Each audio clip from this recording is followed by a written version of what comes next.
Welcome to Audio Branding, the hidden gem of marketing. Sound plays a more important role in human behavior and our decision-making than you may realize. In this podcast, I'll help you understand the art and science of sound so you can better influence others in business and your life. I'm your host, Jodi Krangle. Let's delve a little deeper.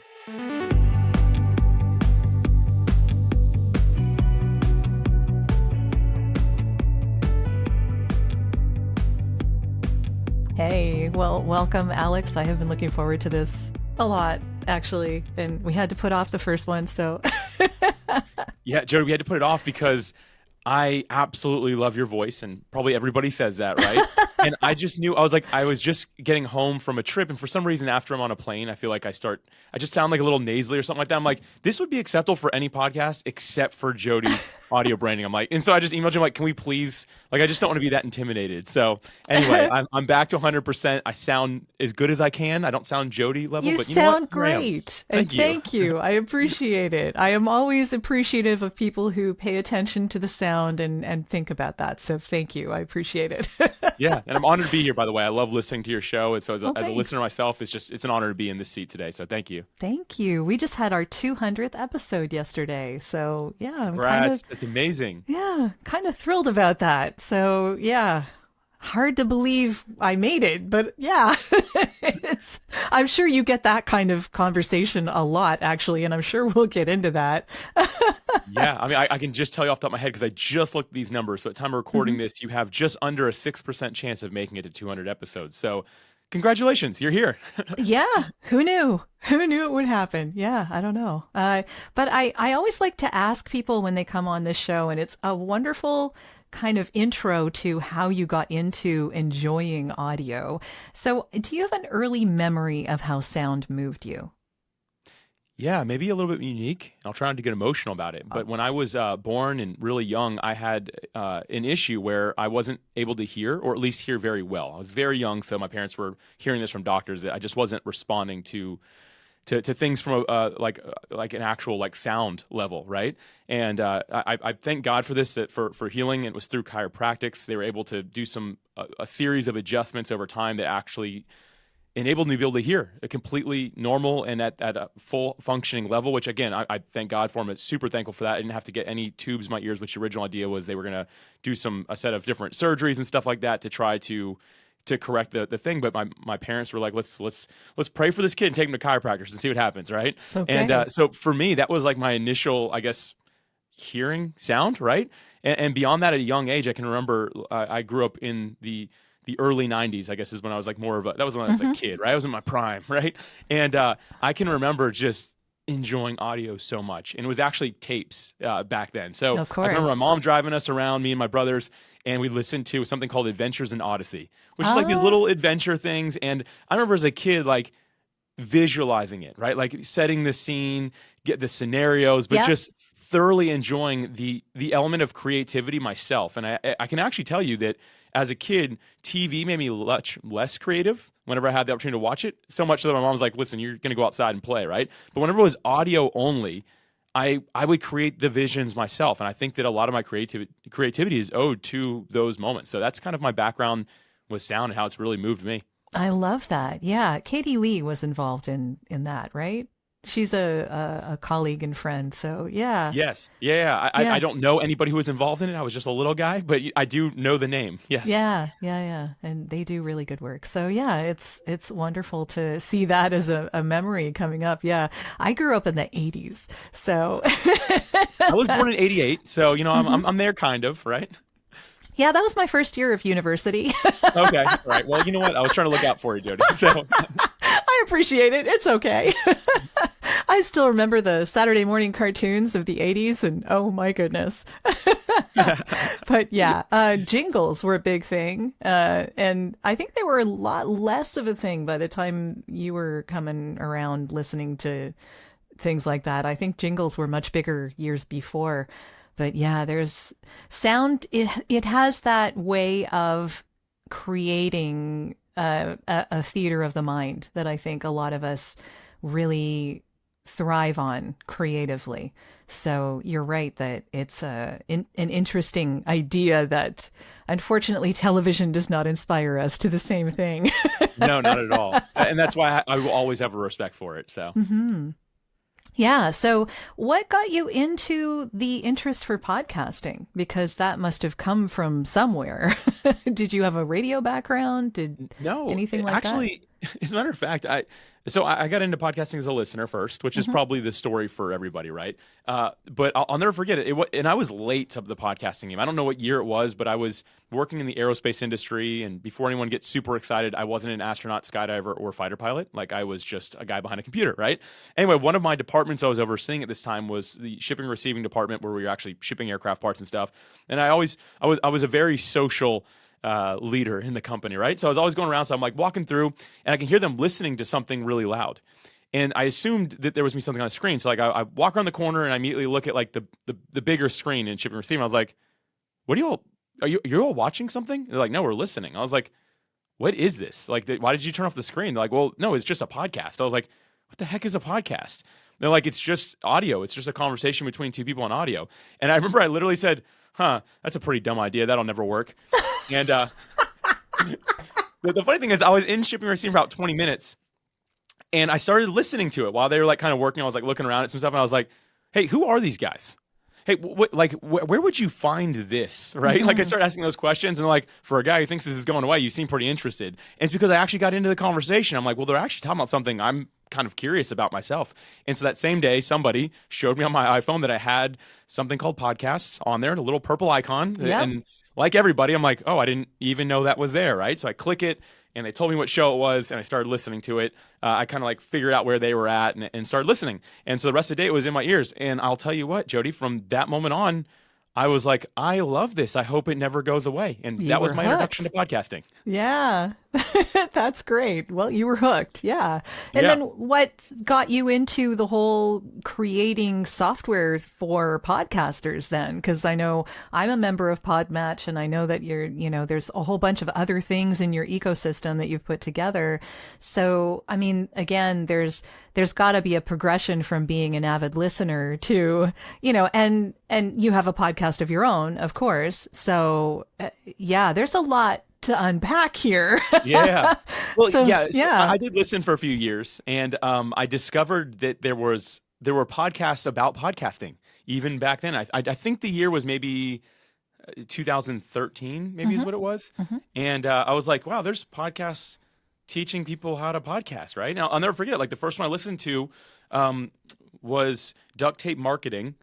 And John, I can't think of his last name right now, but John was interviewing a guy named John Lee Dumas, JLD, Entrepreneurs on Yes. Fire, as we know him, right? And he was newer to podcasting. He was just sharing how, like, he's like, I started a show and I'm doing like really well now.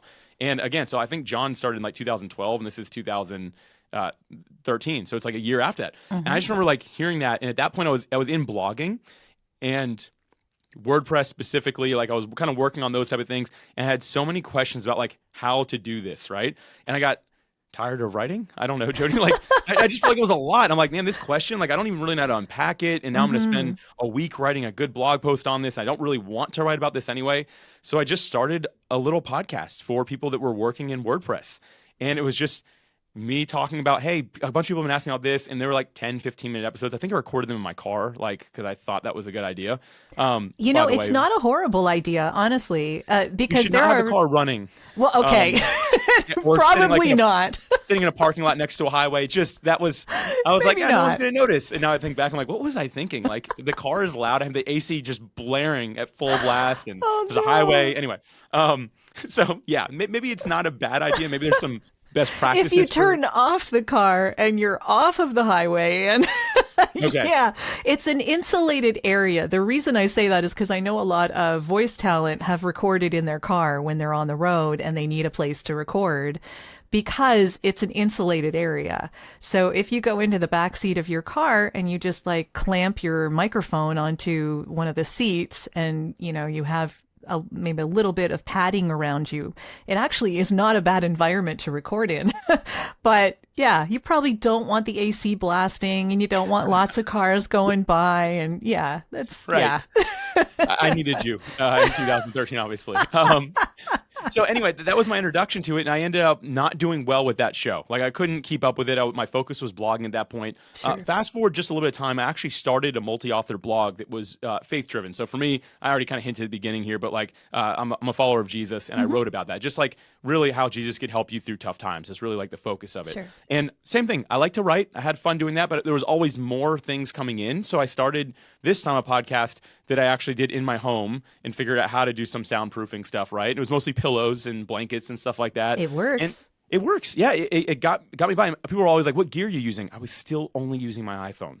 Like, that's it. I didn't know anything about this stuff. And thankfully, I have friends now like you that tell me, hey, Alex, this is a microphone. It makes you sound better. Because I didn't know that, right? Like, I was like, oh, well, what do you plug it into, right? Where does the sound go? Anyway, so I got into it. That was probably, so 2013 was my failed attempt, my pod fade like year, if you will, right?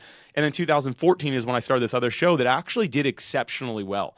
It really took off because it was connected to a blog that was already pretty big. There was 100 and some odd authors for it, and I was like the voice of it because I was the podcast behind it, and just fell in love with the medium. And fast forward a few more years, I think 2018, I started a podcast called, I wanted to get into entrepreneurship myself. So I started one called Creating a Brand. And it was about the art of creating a brand. Like, how do you do this? And at this point, I was still in that corporate job, the aerospace job, where I wasn't a skydiver, astronaut, or fighter pilot, but, you know, still a really fun gig.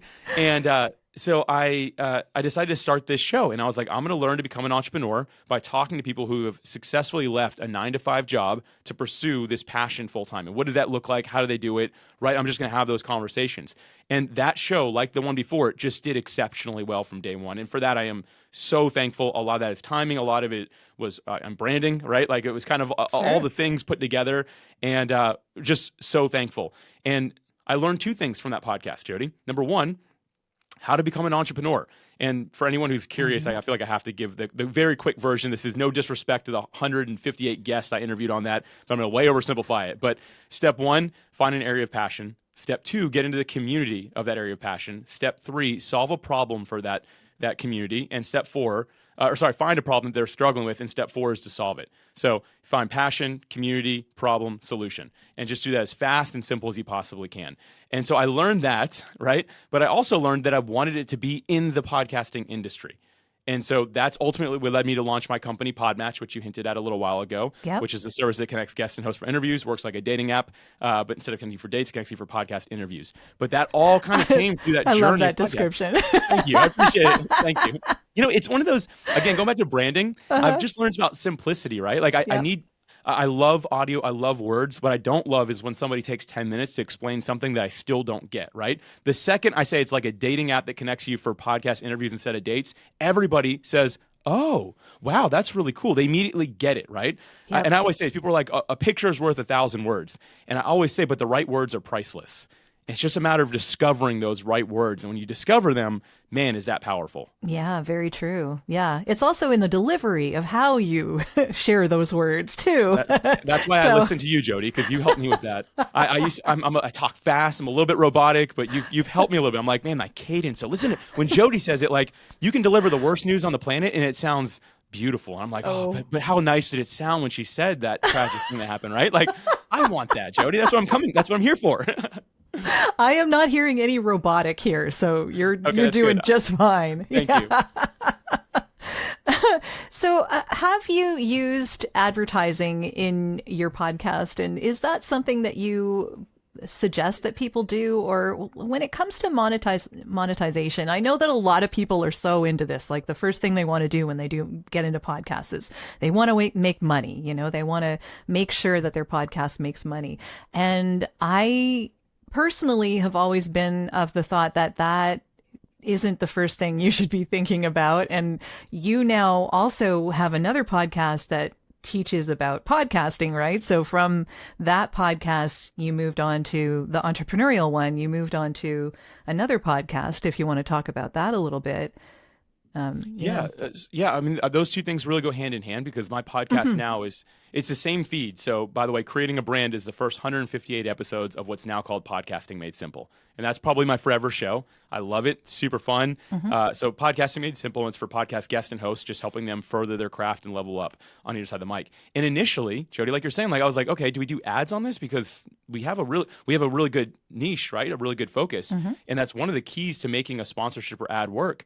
But something I started realizing is people have a really hard time remembering what's discussed on a podcast if it goes in a bunch of different directions.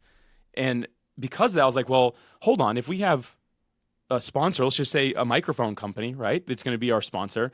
But then I also want to promote our virtual event and talk about Podmatch. Now I'm telling people 3 separate things. Like, are they going to remember that? Yeah, that's a lot. And it turns into a lot. And what I've realized is, especially my audience, I guess every audience is a little bit different, but I don't think this is too uncommon. My audience is listening while they're cleaning, cooking, driving, working out, doing some chore, right? Totally. And Yeah. I think that's the beauty of audio and what makes it so retainable by us, right? Like we retain it so well because if you think about it, like we're typically, we remember things better if we're doing something else at the same time. There's a lot of science behind that I'm not going to get into. But for me, I'm like, I don't want them to be vacuuming their house and be like, okay, Alex said the microphone uses this. He said he has a virtual event coming up, but he also has, what was his company called? He's a company too, right? So I just decided, you know what? We're not going to ever run ads. We're only going to promote our one thing at that one time that matters most to us. And we're going to tell people, this is the singular direction we want you to go in if you enjoyed this content. And that for us has worked night and day different than having multiple directions for people to go. Very interesting. So now instead of taking money from an advertiser to put on your podcast, you're promoting your own things. So basically advertising for yourself, which I think is a really good way to look at this, in that it can be a marketing vehicle for people if they have something that they're putting together, like an event, or they have a PDF they want people to have a look at, or they have a coaching session or something. Promoting your own stuff on your podcast can help narrow that focus, right? As you're saying. Absolutely. I think I have a couple of thoughts here. Like, if you do have a product or service of your own, I always say that's what you should be promoting. Example, though, if you don't, and you have a really niche, solid podcast, you can go find a real sponsor, not just advertisers that'll talk about getting your car rotated or a new mattress, right? But we've all heard the mattress, right? Yes, we have. Or the Shave Club one, right? Like yes. we've heard them, right? And it's like, Hello okay, Fresh. Yes. Here's the thing: we all need to sleep. We all need to eat. Most of us like to shave, right? Like that's valid, but it's not really fitting the niche. And here's a great example of this: Harry Durham, who is someone that we I think you probably know as well. Podcast Junkie is his Junkies is his podcast, and he launched a podcast called Vertical Farming. And the whole idea was, if you live in a small place, how to do vertical farming. And at that point, before he launched the podcast, there was only one company selling kits for vertical farming. It was very expensive. Before he launched the show, they gave him $50,000 saying, wow. We're going to be your only sponsor. And here's the thing. He didn't have a product. He was passionate about vertical farming in your home, right? And so that company, they're like, listen, if one person, I don't know what it was, if like 5 people convert a month, you're the only podcast about it, number one, so everyone's going to listen to it. 2, if we convert 5 a month, we're profitable. And it was like a no-brainer. So every month he was making just this, for podcasting, what seems to be a crazy amount of money, because he figured out how to not try to sell a mattress and make $5 here and there, but instead saying, hey, I bet more than 5 people will listen, and I bet some of them are going to want to buy your vertical farm because it's the only one, and I'm the only podcast. Let's make this thing work.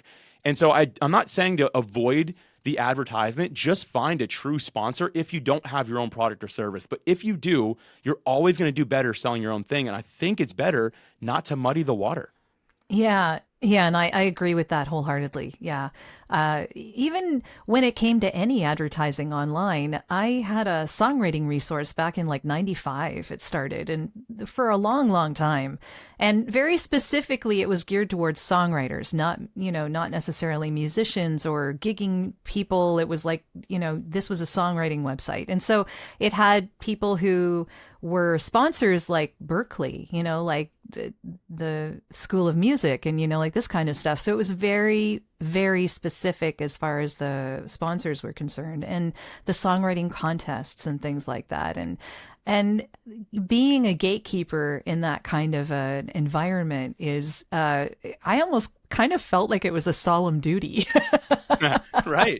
Yeah. That's a good way to think of it, actually. I respect that. Yeah. Because, you can take advertising money from anyone, but is it going to help them, and is it going to help your audience? So Right. really consider that, I guess, before you're going to decide who your sponsors are going to be, if you're going to have sponsors. You know, you may as well make it worth everyone's time. You don't want to Right. waste your listeners' time either. So, You know, another thing right along this point that I think is you don't want to waste your listeners' time. I love that you said that. And for me, I kind of tested like where does an ad work for me, by the way? Like, and it's my own stuff, hmm so I shouldn't even really call it an ad. It's me talking about what I have going on. sure. I started using dynamic insertion, which maybe some people will be familiar with. They're checking this out, maybe some won't. It basically allows you to add a separate audio file into a podcast. So usually it's like beginning, middle, end, or some you can actually place where it is. What I found works best is before my introduction.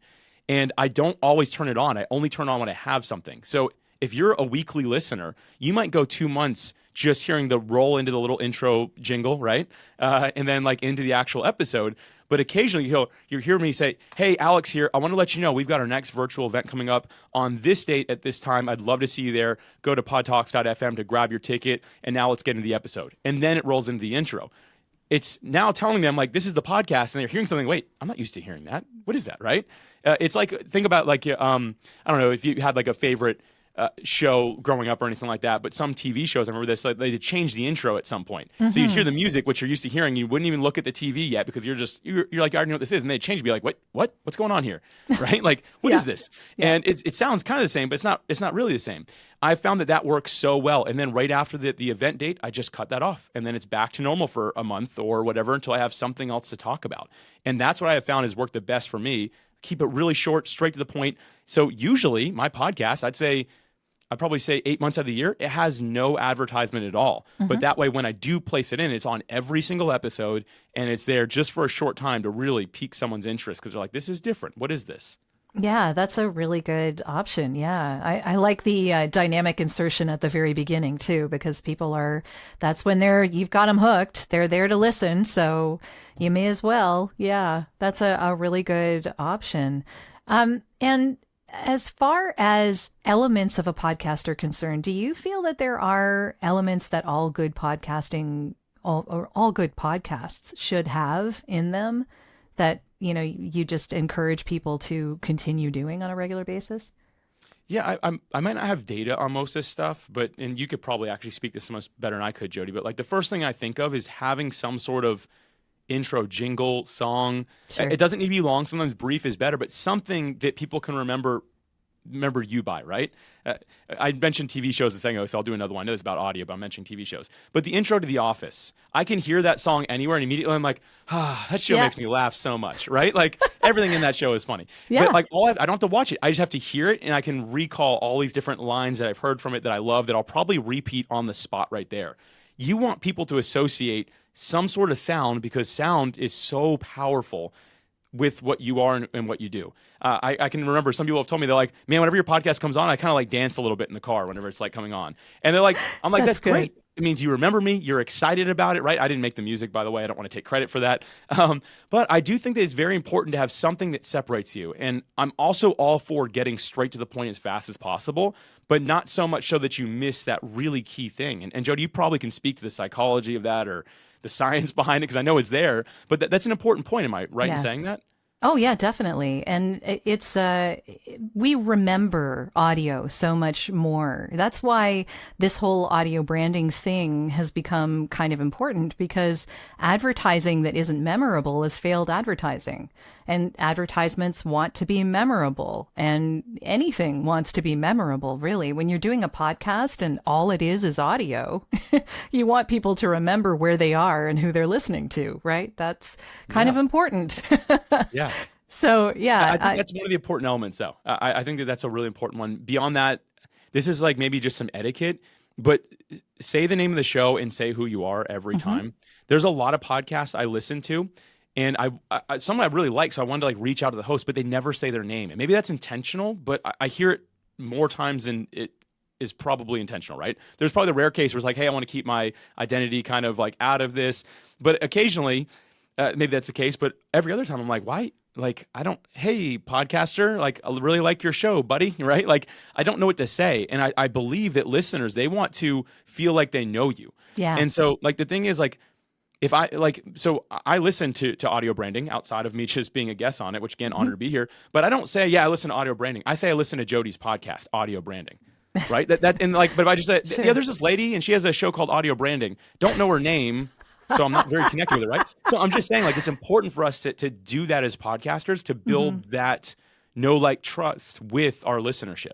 Yeah, definitely. And I totally agree with that because I don't think, and you probably can speak to this as much as I can, I don't think people listen to a podcast because of the subject matter necessarily.